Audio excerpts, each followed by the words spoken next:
Hi, everyone. Welcome to Freebird Spirit YouTube channel. Thank you for swinging by and hanging out with Chrys and I today.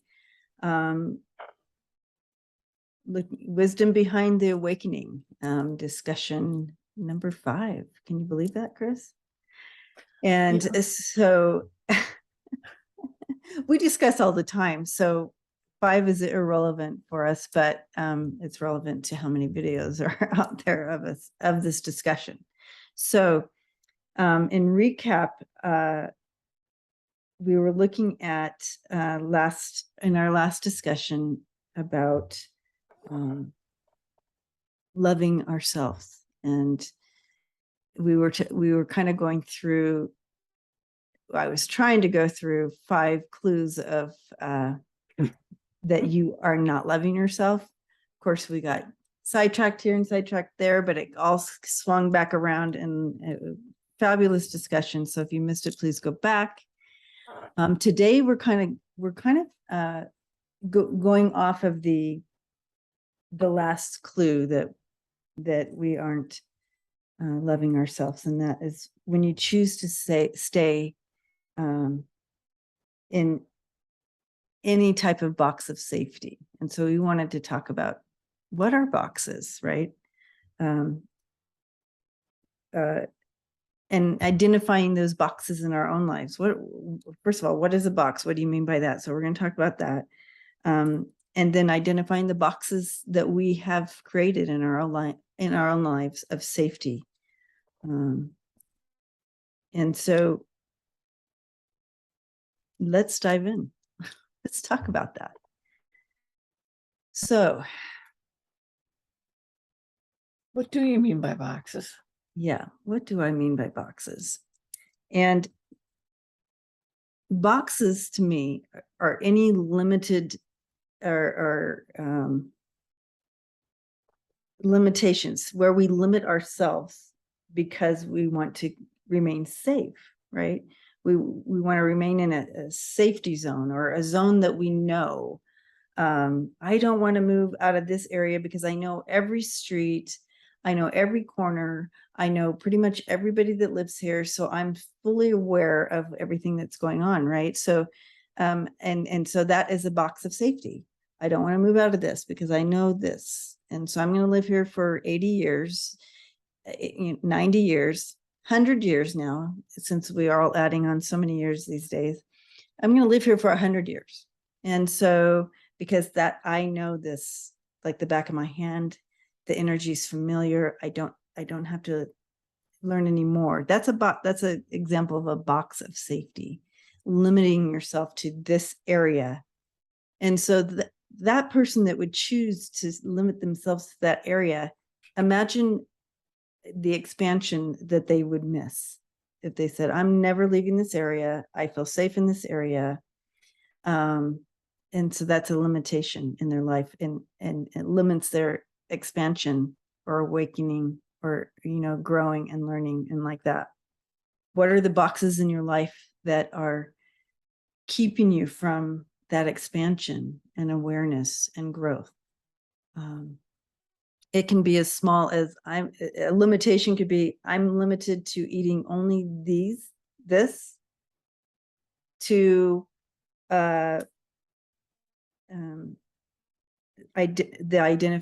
identifying who God or source is in your life. So did I describe that well enough, Chrys? Did you get that? Okay. Well, I think that, I mean, I think there are many ways to make sense of that. And I think that all of them are important, that boxes are typically perspectives, so when you have a perspective about something, what drives your perspective is often your belief system. I used to have students do an exercise where they had to write down, I probably do it again this fall, have them write down, what is your worldview? And I would say to them, you cannot write about religion or politics. You have to write about what your worldview is. And they're all challenged because they're so used to having that. And there's another word for that. Another word for box is program, right? Program. or you're programmed or you're socialized. And it's the sociology side of it. You're socialized to behave, look, speak, believe in a certain way. And you can see it, like, it's sort of the basic concept. You can see it like when you're in a new group of people, you're in a classroom or you're in a gathering of some sort. And there are behaviors you cannot have. I cannot fart in public. There are Right. those kinds of things, right? Yeah. And so there's rules about that, and there are consequences about that, and we call those social controls, right? So one of the ways these boxes work, is they develop both a way of being. They're the product of a way of being. They're the product of a perspective. They're a product of a belief system.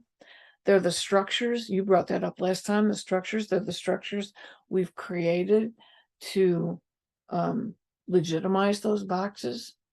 I don't want to get too far away from this. I feel like I'm starting to, but it's really more, it's really a limit. I mean, they're limits. Boxes are limits. Yeah. They're Limits we put, but it's also, we've got so many. I think probably what would be important at this point would be to say what happens when the box goes away.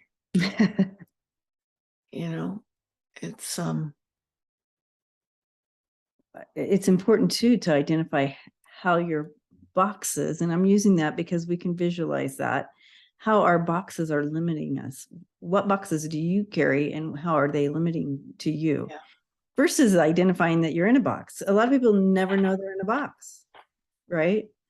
They don't know they're in a limited belief. They believe this and they believe that to be true for themselves and everyone, right? And that's where you find problems. Of course, what I'm thinking about is the box we call education, right? And we've talked about that before, where, and that's one of the reasons I developed that course, what I was telling you about, astrosociology, because students didn't know what it was, because they're coming in with their boxes and they think they've got them, they're in charge of them. So, but it's also as simple as what we've talked about before about, 1492.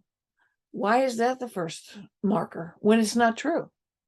It's totally not true. And we send our kids off to school to pretend to be part of Thanksgiving when that wasn't true either. And, so 1492, Columbus sailed the ocean blue. It's like, why, what that creates that box, right? And the box becomes, I know. And the box becomes my ego. Correct. Right. So the box becomes, well, wait a minute, Professor. Columbus sailed the ocean blue. Well, no, he didn't. Well, how do you know he didn't? Because there's a lot of research that shows that, he was not the first. He was also cruel. He also did horrible things. And we're celebrating him with statues all over the place. So what's that? And holidays. So there's a box. At least I think that's what you're referring to as a box. Yes. And it's creating a belief system and it's creating a perspective. And it has that subtle yet powerful effect of elevating white European men to a pinnacle of, look what I've done. And so we don't have too many things that show what other people have done. That's why I love that book so much that we both have. It's formidable. It's like you read that and you're like, yeah, we were out there. We were doing all that stuff, Yes. We've been doing all that stuff forever. And who said that to me today? Oh, yeah. I was up at the hospital and this nurse had just found out that her husband got arrested for his third DWI. And this is the nurse who greets me every time with, hi, I love you, and how are you? And lots of hugs and stuff. And I just felt so bad for her. And she's got two little guys. And,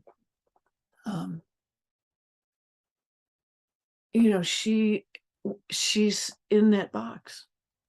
She was talking about the way that box had just crumbled around her. And now what? And it pushed her to that.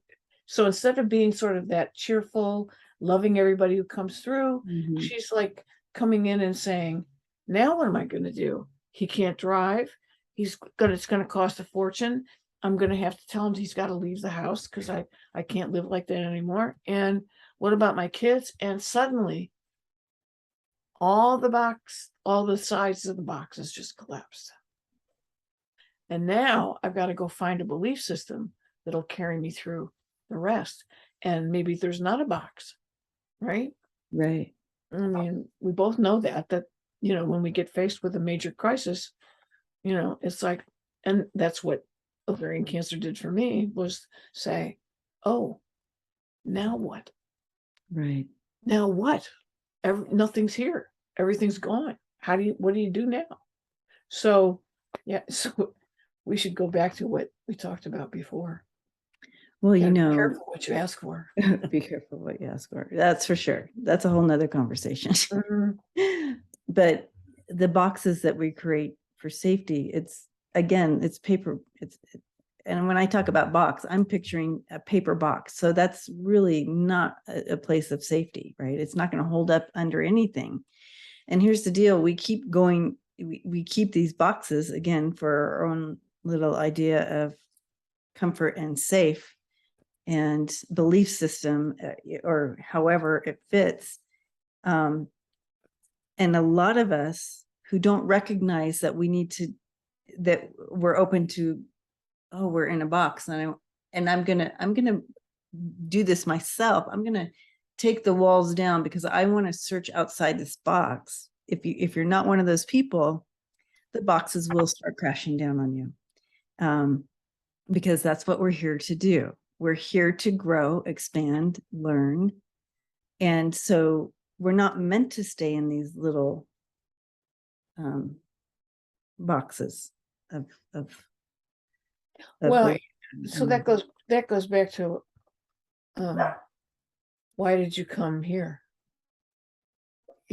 Why are we here? It always gets back to that. The biggest question of all time, the meaning of life. Why am I here? Yeah. And what you and I've talked about lots is this whole notion of that the past, the present, and the future are all in this moment. There is no such thing as time. That's a well-established fact now. And that we are also multidimensional beings. We don't operate on one dimension. We operate on many dimensions, and depending on what vibration we're holding or not. So when you're in a really dark space, your vibration is going to go down. The dimension you're going to be on is going to go down, and the opportunities you have to expand. That's what you keep referring to as expansion, become limited. So that box is a place that keeps you from expanding. So if you understand, I don't know how to say this. If you, well, okay. Yeah, okay. So this is my version of I love it. Okay, which I'm very aware of every I've said this time around. I know, but I love it because it's I've watched you enough that when you can almost tell that you've got multiple things going on at once. You've got your guys, you got somebody else talking to you, and you've got this brain trying to sort of say one thing, and you're going exactly. Thank you. Yeah. No, I totally get it. Yeah. So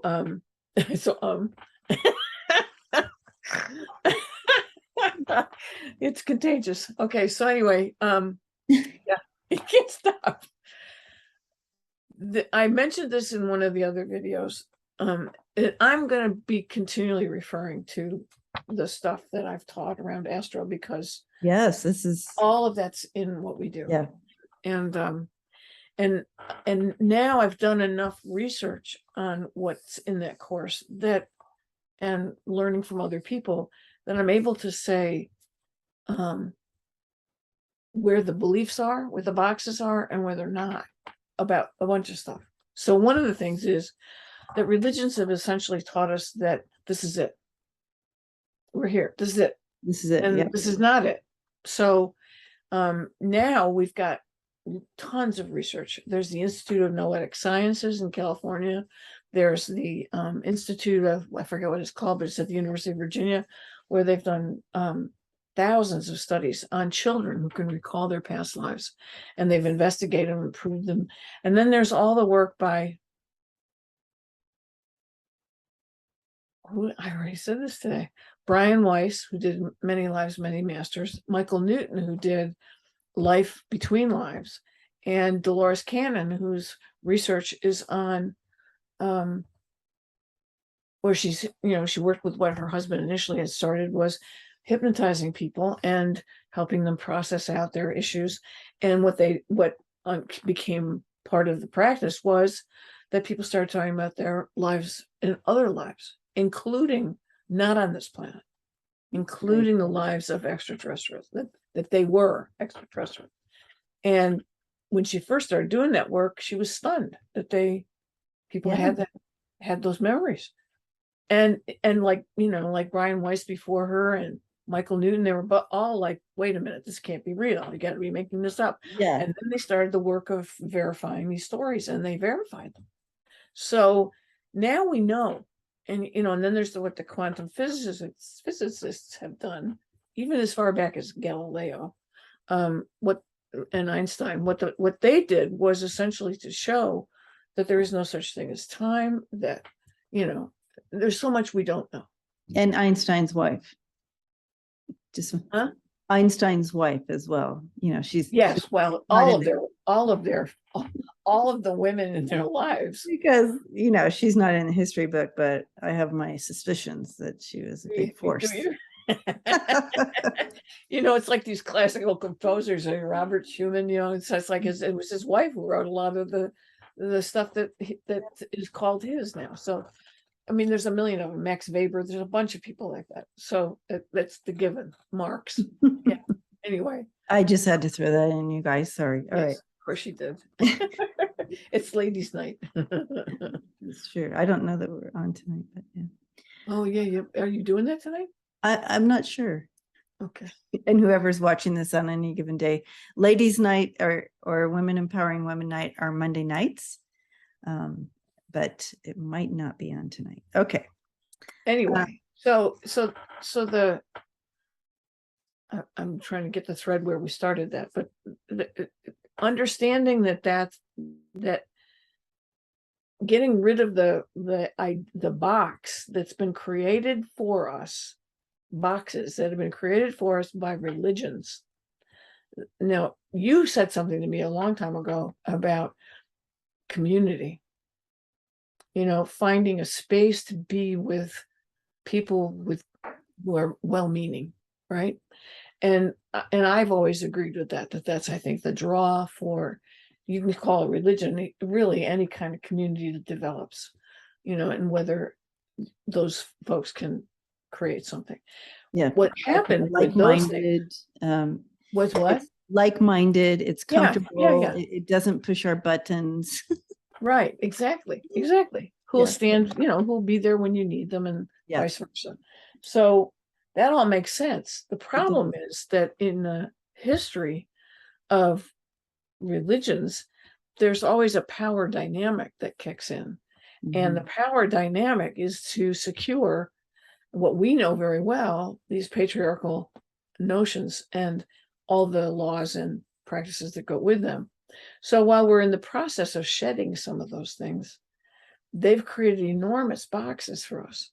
So when we start to think about why did we come into this life and what work did we come to do, now in order to answer that, we've got to shed all that. Mm-hmm. We've got to say, okay, what's possible? What's possible? There's a phrase I used to use that one of my students used to quote all the time, and I didn't even know I was using it. What are the social conditions? What social conditions do you need in order to imagine possibilities? Wow. So I think that's how it's, she held on to it. I didn't. But yeah. So what are the social conditions that prevent people from imagining possibilities was often something I used with students of color. How do we make those changes? How do we shift those things? And that's where I think it's also important to pay attention to this idea of boxes, because some of what we think of as boxes are very white. Those are very dominant histories. Keeping in mind that culturally, people of color in this country, well, not all people of color, but you can talk just about African Americans, were denied any access to boxes for a long time. So some of that means that the resonance about some of the things we hold on to don't work for them and aren't part of that culture. So there's that built in. Yeah. I just had the awakening moment. That's the white wedding stuff. The white wedding stuff's about marriage. If marriage is a system of property ownership, that's its origins are there, then I went somewhere else for a second there. It's a system of property ownership, then people of African descent who had been in slavery were denied access to that system, right? So they couldn't join with someone that they were wanting to join with, and they didn't have ownership of their children. So how does that play out in the development historically of a culture? Now, I've often heard people argue that that's that we're here now, it's now, isn't like that. But think about it. Think about the historical traditions, Christmas, Thanksgiving, Easter. You can go to Memorial Day, you can go to Labor Day, you can go to any July 4th, any of those, all those traditions that are historically embedded in the culture have all sorts of meanings attached to them. And then when you come through a culture that either, well, we talked about that before too, what Native peoples had said, Tadadaho said, we don't celebrate Washington's birthday because he took our land. Those are different cultural norms. So when we talk about boxes, I think it's important to understand that boxes have been created for us for a reason. I think when you've talked about what it meant for you to break out of one of your boxes, often is connected to, wait a minute, well, why don't you just say it? Let's say the piece about the difference between God and spirit. Right. And there was, I was going down a whole different area when you said that. I'm just intrigued with it. Before we moved that direction, I'm just intrigued with this. Yes, about the difference in cultures are between, because this is I'm having a conversation with you, and it makes so much sense that in history that the African culture that were enslaved, they couldn't even create a box. No, they were, it was basically, you could, I'm still mind blown over this. I'm still wrapping my mind around this, because that is so, I just never even, and this is where it's like, this is why we're having these conversations, is to bring this awareness of truth and to pass it on to others, to that understanding that I'm talking about boxes and how we create them to have these safety zones and whatnot. But then you have a whole group of people who weren't even allowed. Life did not even offer them a scrap to create any type of box. It was taken totally from them. Right. That's right. It's yeah. Now, and of course, you have to also keep in mind that what we think of as when we think about slavery in the U.S., we're talking about people who were brought here against their will under extraordinarily horrific circumstances, many of whom died on the way over, and came here with different languages and different values and different cultures. There's a man named Sterling Stuckey who wrote a book called Slave Culture, I think it was called, where he talked about the culture that they created out of that. So it became sort of a right, a sort of merger of a whole bunch of different stuff that yes, eventually became slave culture. But and it's influenced by white culture, right? it's influenced by the Influenced by white culture. Yep. And so it becomes sort of a, what?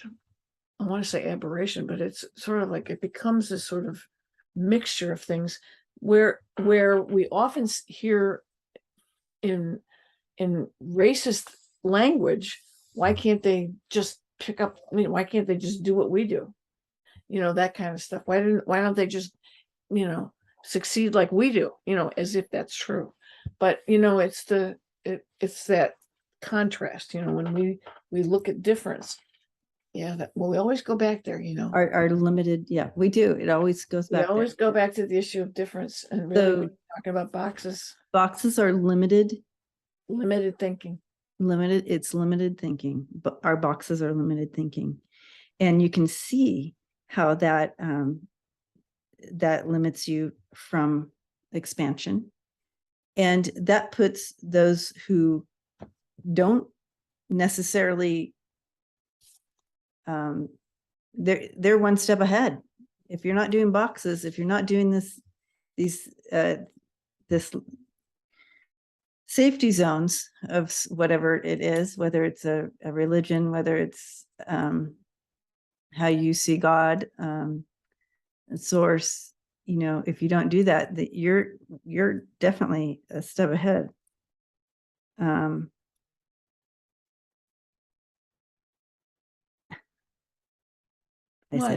I said, I just heard Well, it. now you I got just me heard doing it it, right at the end of it. Okay, so, and I say so. If I don't say I'll say so. This is gonna be that. It's gonna be that show, guys. So button. So now we understand how boxes limit us. It can limit us in our beliefs. It limits us in the ability to accept love in. It limits us in the ability to show love. How does it limit you guys? So those of you who are watching still that haven't given up on me and my how does this limit you?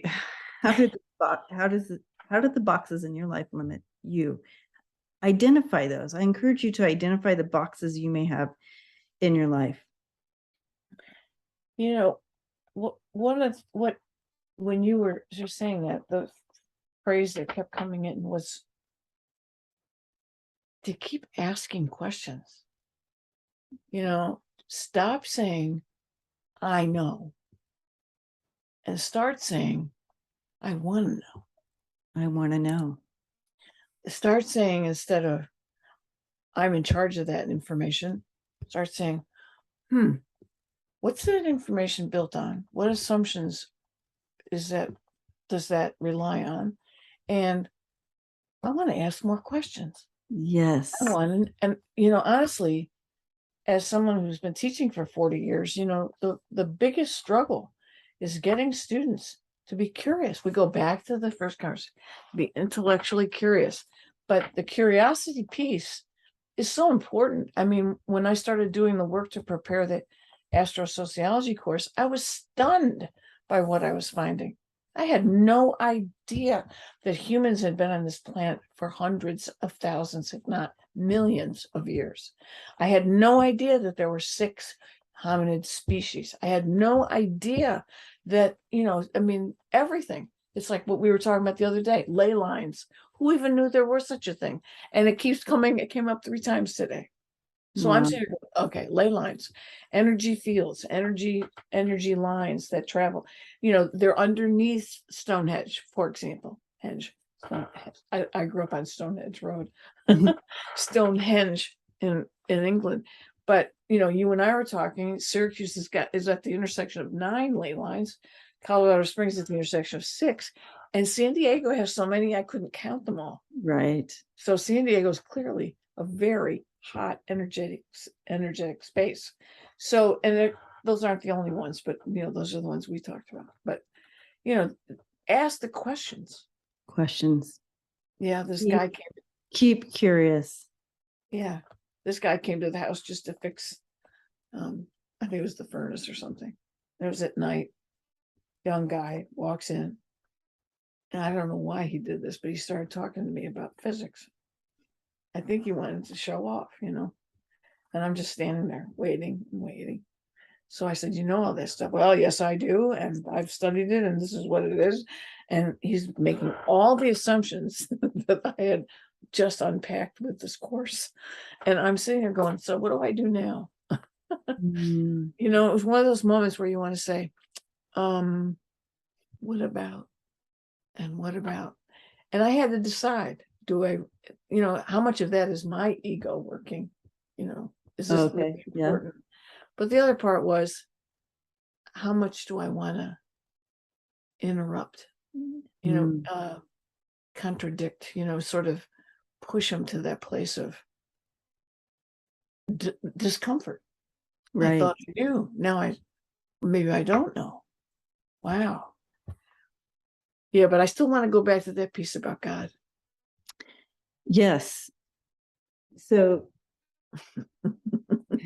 And so does Luna. And Luna wants in on this convo too, apparently. So as we, when we're born into certain structures, certain thought structures, certain belief structures, certain culture structures and whatnot, that's your foundation. That's your box. You're kind of born into whatever your family is believing and whatnot. And so for me, I have this idea of who God is. However, I always had holes in my box with that. I was open. I knew that it was bigger than what we can conceive. So I was open to that. And so when I was, why did she come over? She did the same thing when we were talking about this earlier. Is that right? This exact. Was that the exact same topic? Same exact topic, you guys. She did this earlier. And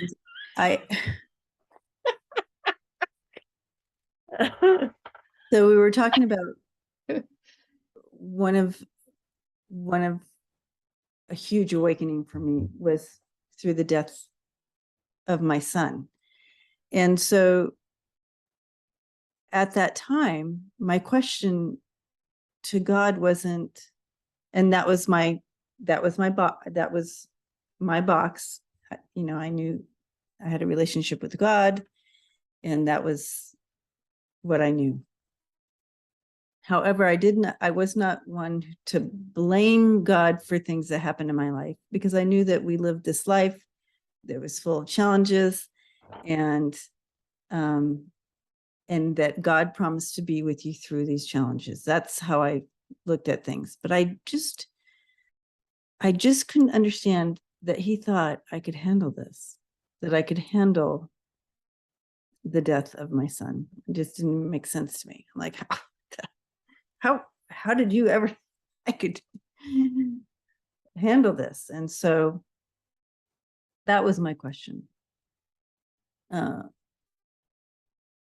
then little things started happening. And I feel like the story's too long to really go into at this point. However, spiritual little things outside this box in my belief of, you have God, you have angel, like that. And I knew that there was more to it in the universe. I knew that there was. I just didn't have words for it, or I didn't have context. And so Luna, this cat, I think she's comforting you. she probably is. She's like, Mom, what's up? Calm down there. So the box started breaking down more, so I know that there was always holes in there because I was always seeking, always questioning, always going, but it doesn't seem right. There's so much more to this box than we know. But it started breaking down more and more as these spiritual happenings kept happening, and to where the box was gone. And but it took a significant happening in my life for that box to be completely obliterated. Right now, I think that it didn't necessarily, it didn't necessarily need to take a huge incident in your life like what I'm just sharing with my son for these boxes to obliterate. But you were sharing your experience that obliterated one of your boxes. So those experiences do happen and do obliterate boxes of beliefs and so forth. But what we were talking about earlier was that I ended up saying you have to be careful what you ask for, and that was a response to right, both of us saying that we were both living lives where we wanted more. We wanted expansion. We were working really hard on the expansion piece. And here I was doing all this work on astrosociology, and I'm developing this stuff, and I'm working with people, and I'm talking to them about all these knowledges that I just mentioned a few minutes ago that were huge, right?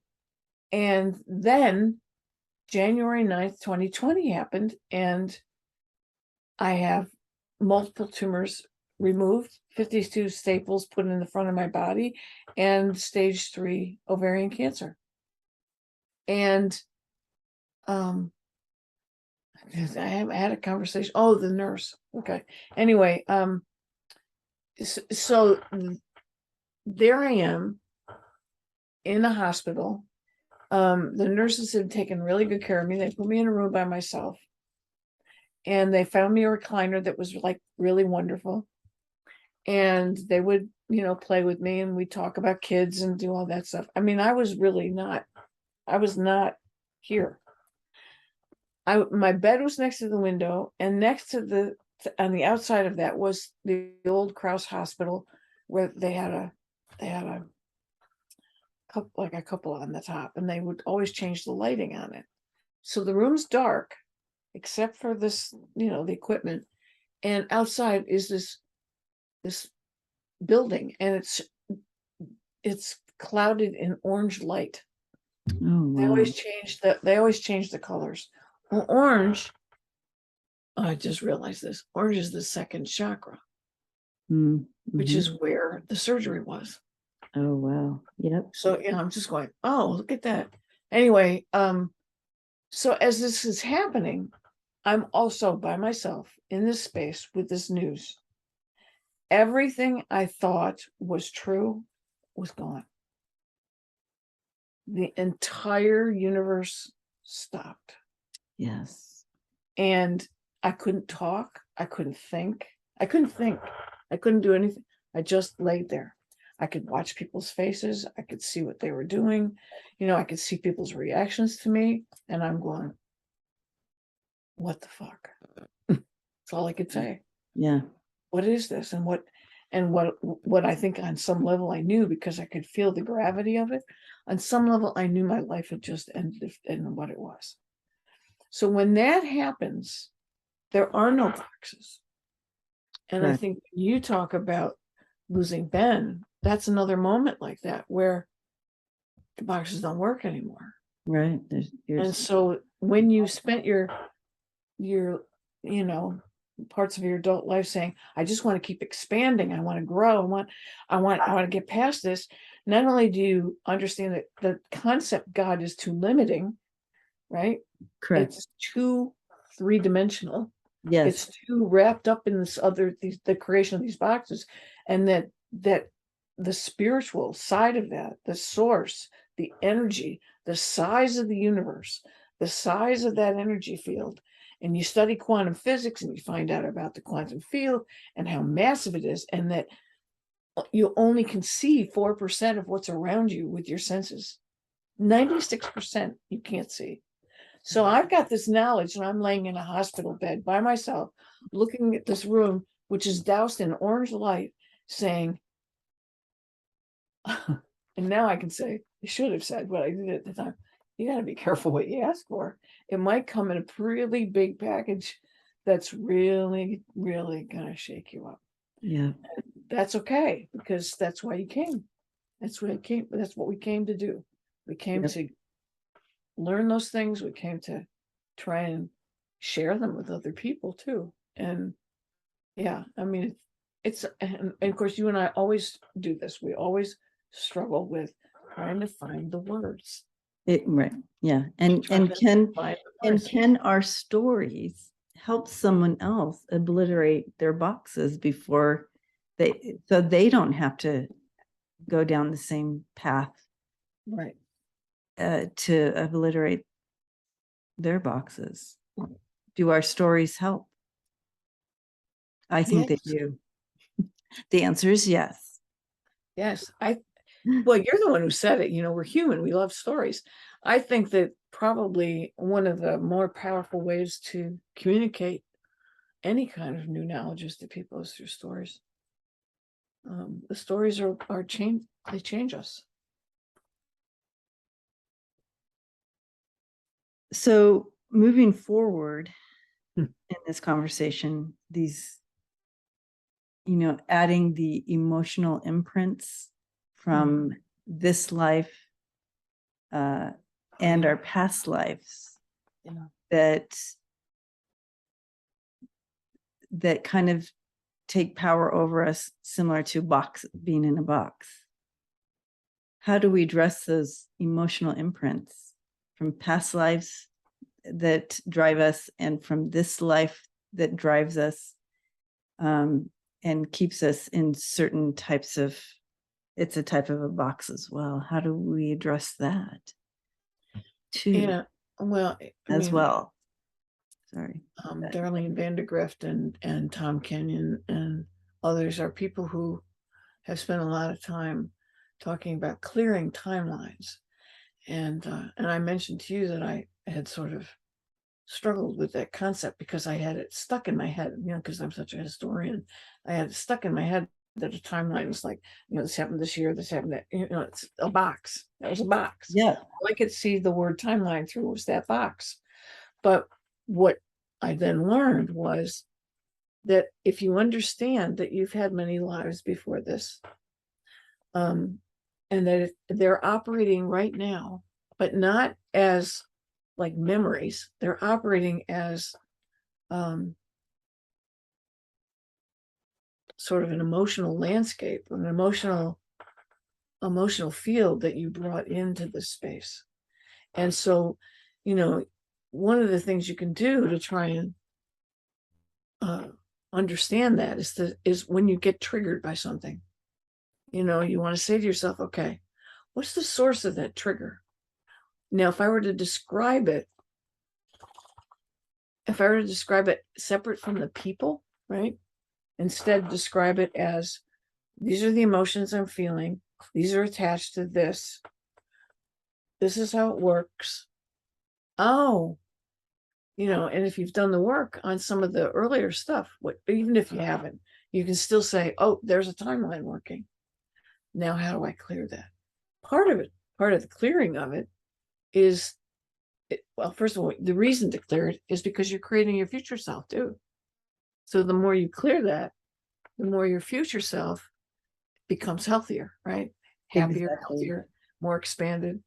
But to be able to get get away from the ego piece into, oh, I didn't take care of that yet. I need to sort of clear that out.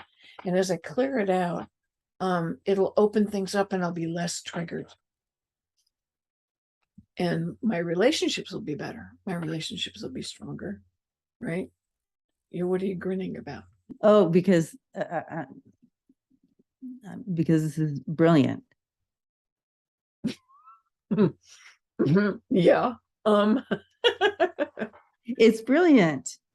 And it's not just past timelines, the imprint of this timeline. I just, when you were talking, I'm like hearing, I worked timelines when I was doing in my therapy days when I was doing counseling, and for when I did private practice, and I worked timelines with people, and so, but I was on this timeline, I didn't bring in the past life timelines.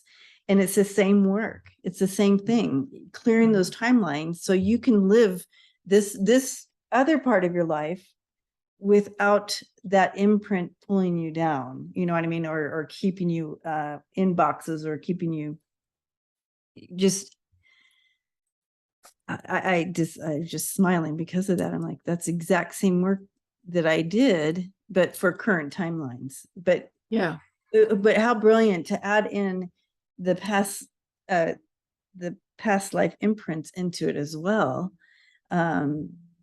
because looking back, I can see how that also was playing a part. But at the time, of course, in my limited knowledge, I was working on this lifetime's timeline. I'm not actually falling out of my chair. I'm keeping BB from. I knew BB was there, so you guys, she's got BB there. Give me a second, and I'll get her up here, and she'll be managed. But clearly, they're hearing. The creatures are hearing our conversation. The creatures are. I referred to that earlier today. I said, "Oh, the creatures in here," and she turned around and looked at me like, "I'm not a creature." Oh, BBs. Yeah.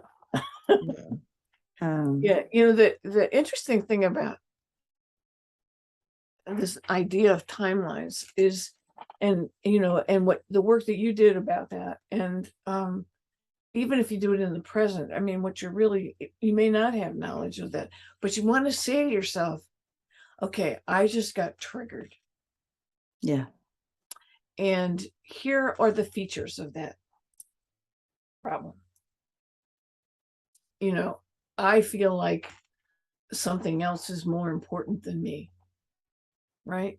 And then you stop yourself and you say, is that true?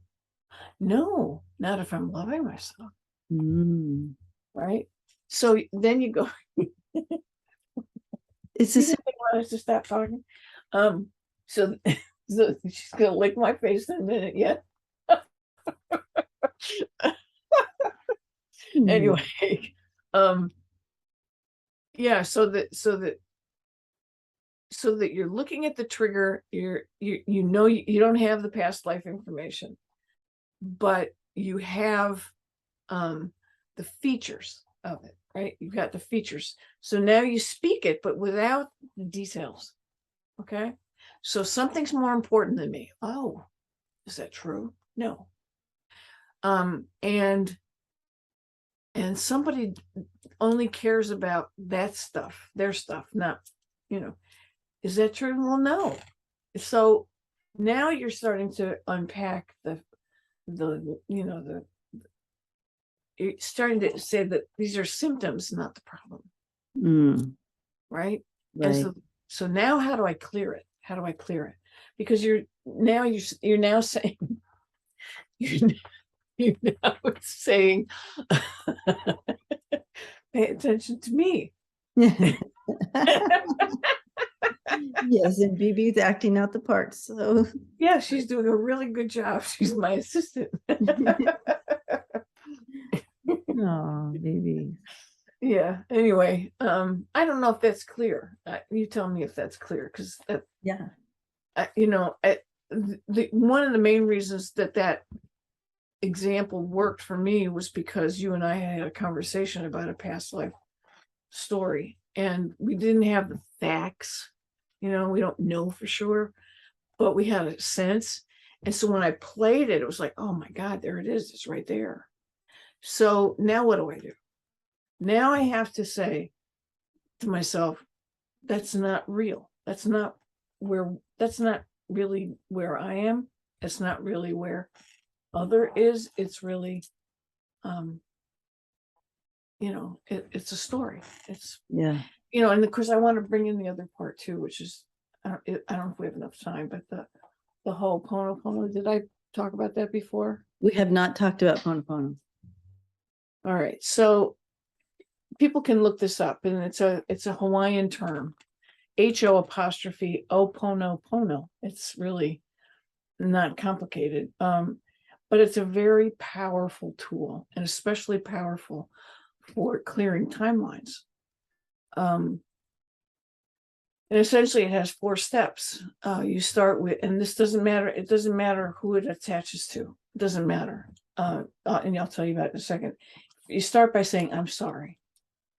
And you can fill it in. I've done it in class. I had students do it with their writing. We've done it orally. We've done it, quietly, done it with meditations. It's any number of ways you can do this. So you end up saying, I'm sorry. I didn't mean to hurt you. That's that kind of thing. One kid wrote, I wrote, I'm sorry to my brain. And I said, what does that mean? And she said, so the first step is, I'm sorry. Second is, please forgive me. The third step is, I love you. And the fourth step is, thank you. Now you can reverse the last 2 if you want, but the first 2 are really critically important. So she wrote, I'm sorry to my brain that I didn't take you seriously enough. I'm sorry that I let other people say you weren't enough. I'm sorry that I felt that you were not smart enough. Please forgive me. I totally value you. And then she's like, I love you. And this was so powerful. I love you and thank you. And that kid's grades took off. She had always been told she wasn't smart. She suddenly got excited about schoolwork. She just flew. She's just soared. It was absolutely delightful to watch. And another student did her version, and hers was to her mom. This was a little more tragic. I'm sorry, Mom, that I was so difficult. She went on. She ended up leaving school. She had a breakdown.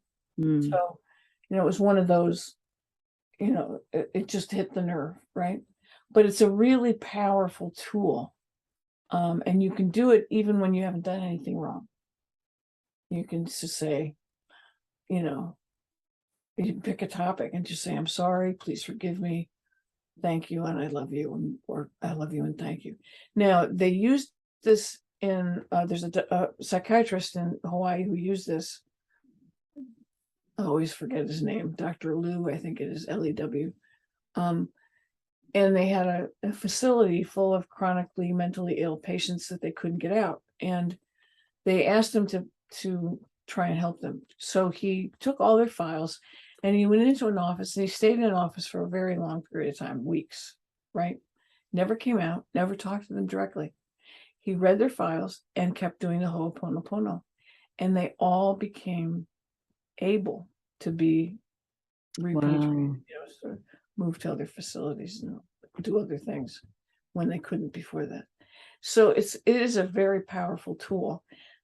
Sometimes, sometimes, I mean, I recently had a medical intuitive do a reading, and who said you had something happen to you when you were 1, something when you were 20, something when you were 53, and something when you were 72. And so I'm going, okay. She said, now the first thing you should do is a Ho'oponopono. Oh, okay. So what happened when you were 20? Well, I left home, So where did I go?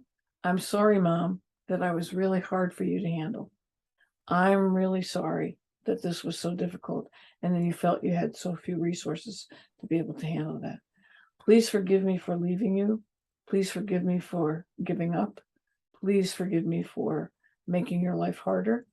Thank you for being the loving and supportive parent that you were. And I love you. And you do that enough times and things shift. You let it go. It does eventually start to leave. And so, of course, my relationship with my mother now is outstanding. But, you know, she's Right. also not physically here. Right, So right. there's that. But, you know, To clarify, because not everybody knows your story with your mom, it was very challenging. It was actually very challenging. oh, yeah, that's true. I talked about that, I think, last time. Oh. No, my mom was very violent. There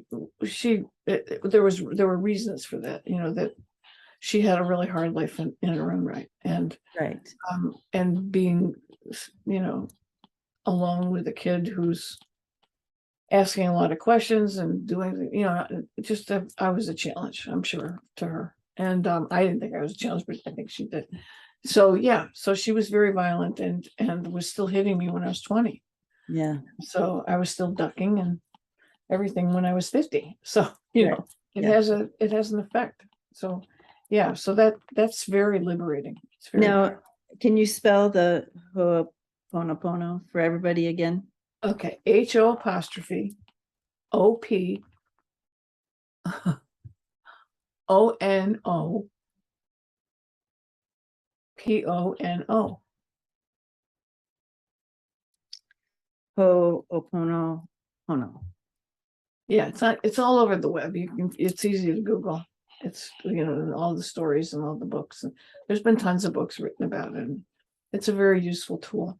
I'm sure there are other tools that are like that. You Yeah, know? similar, That's, but that's one. very. Look, Yeah. a cat. Here she's. Did You you see see the that? cat? Baby, did you see that cat go? I know. She'll go nuts. She'll go nuts. She barks at cats all the Oh, time. that's hilarious. Okay. There it is. Yeah, so that is a beautiful tool. And how can we use that in regards to our boxes, do you Oh, I think? was just going to say the exact same thing. I was just going to say the same thing. What do you think? I think we need to identify our boxes. Start to identify, because I feel like we continually work through these little boxes that we create. It's just, I think it's a natural thing to want to be comfortable and safe, and to be in the know, right? So that's a saying. I want to be in the know. Well, I don't want to be in the know. If I know, then that limits me, doesn't it? Right. Exactly. So we need to change that, don't we? I don't want to be in the know, but identifying our boxes, and with each one we can do a Ho'oponopono. It's interesting because, you know, the more you start to sort of be in the space about questioning that stuff, you know, the more you hear other people locking themselves in, and then you don't know what to do, you know, then you're sort of like, how do I do this? But, you know, I'm trying to think of some examples. You know, I see it a lot, you know, in academia, right? You know, Rosemary and I were having this conversation, and it was about the competitiveness that's in research universities. All right, you're going to go down now. And, you know, and I always made the decision I wanted to be at a teaching college, not a research university, for that reason, because I didn't want to sort of be the, you know, Yeah. narrow academic, but so you can use the Ho'oponopono, right? Yeah. So you say, I'm sorry. What would you say? I'm sorry. I'm just trying to think about how we talked about this the other day. It was really, well, in this case, it was, I'm sorry that you're in a situation that's highly competitive and not connected to more freeing things. You know, it's a box, right? It's a box. Yeah, it is. And it's totally a box. So she was sharing her stress about her work, right? And I'm feeling like, why are you doing that? You know, why are you? And of course, that's not my life, it's her life. But sort of saying, I'm sorry that this is the path that you're on. Please forgive me for not being more supportive of you in that path. I could do something like that. I love you and thank you, that kind of stuff. But almost, I think more what I'm imagining is that she could use that. Right. She could it affects both of you. Yeah. Right. She could use that about her own work and her own. It's a great tool, I think it's partly why right now I don't feel stressed. I feel hardly any stress at all about schoolwork. It's like, yeah, because you've done that. And I do feel also that this is so useful in our contract work. So, we come here with a bunch of contracts with people, all the people around us, we're in contract with to help us, to help challenge and grow and, us. And there's sometimes we need to release some of those contracts because, and I feel this Opono. Well, the shorthand we use is ho. Oh, because it's hard to say that all the time. it is. Okay, do a ho. Especially for me. Do a ho. Everybody's like, oh, okay, all right.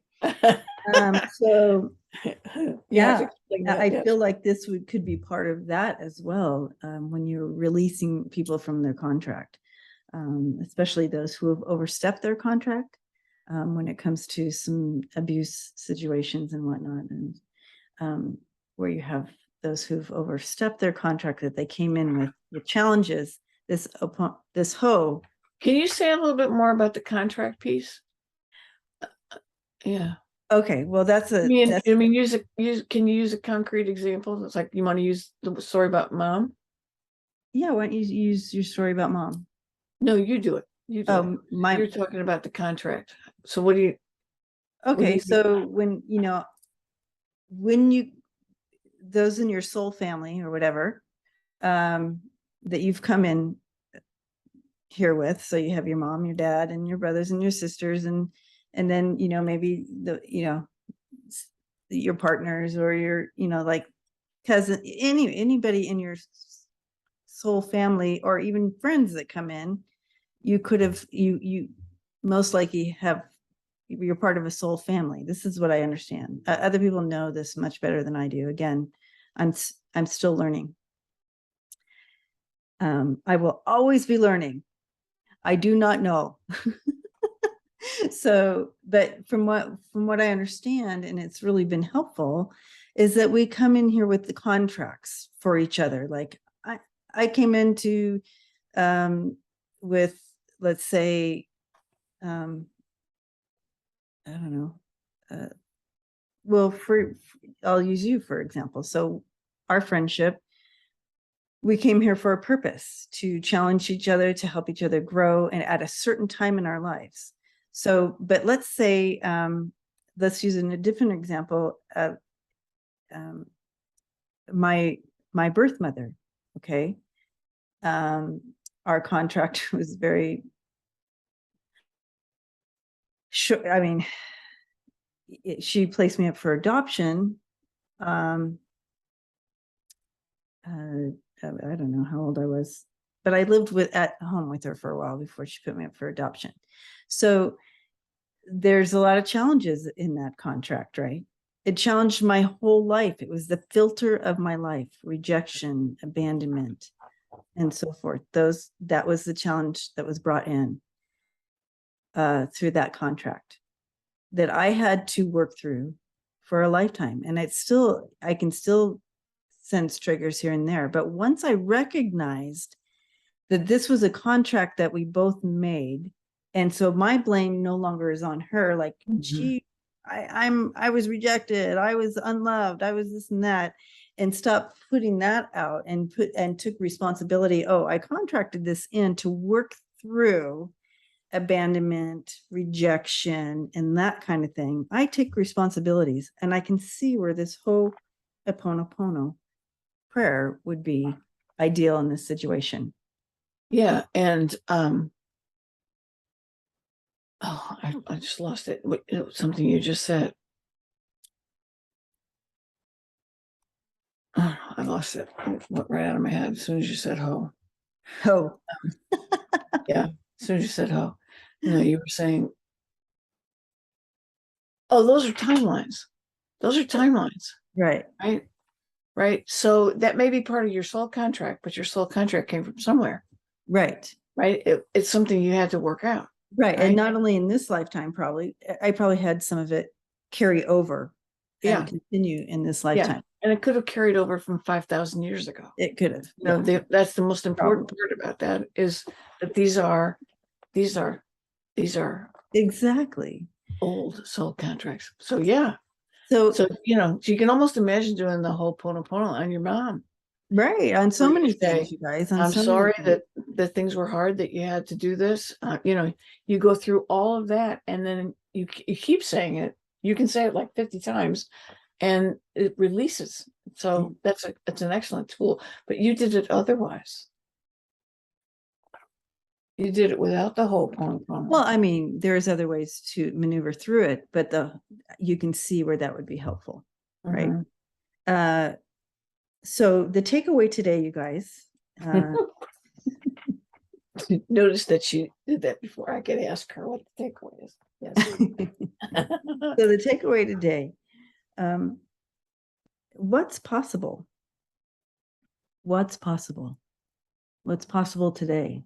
What's possible in the universe? That's such a great thing to wake up to. What's possible today? Yeah, was it that Einstein said? He said, I've got it sitting right here. I've got to get it right. Don't let me say, hang on a second. It's right here. Imagination is more important than knowledge. Knowledge is limited. Knowledge is limited. That is a perfect quote for our thing today. Imagination. What's that word? Imagination encircles the world. There you go. Yeah. Yeah. So yes. So stay curious, I think you said. Yes. And ask yourself, when you feel like something's not working for you, ask yourself, what do I have to change in my life in order to imagine possibilities? Exactly. What box am I in? Identify that box. What's possible? Stay curious. And no, you do not know. Stay out of it. Is it Pandora's box? Once you think you know, that's where we all get in trouble. Because that creates all the things we were talking about. That creates so many, it's limited, and it creates a limited focused, which can create cults. That's where cults are. I'm going there. So be careful. So we do not know. Stay curious. Thank you, Chrys, again for this wonderful conversation. Thank you. This was a fun one to kind of dive in and maneuver about. And thank you, everyone, for maneuvering about with us and going the ins and outs of this. And again, for staying with us as we sort of try to think about it out loud. Exactly. We're thinking out loud. That's what these are about. This discussion. And we really love the comments and you sharing your stories and reactions. And it helps us imagine what we should talk about. Yeah, it helps us discussion about. Move into our next discussion. Wisdom before awakening. Wisdom before. Only I could find wisdom. Yeah. All right. Blessings, everyone. And again, ho. And it's not that other ho. Not the other ho. That ho. So we'll see you all next time. Blessings to you until then.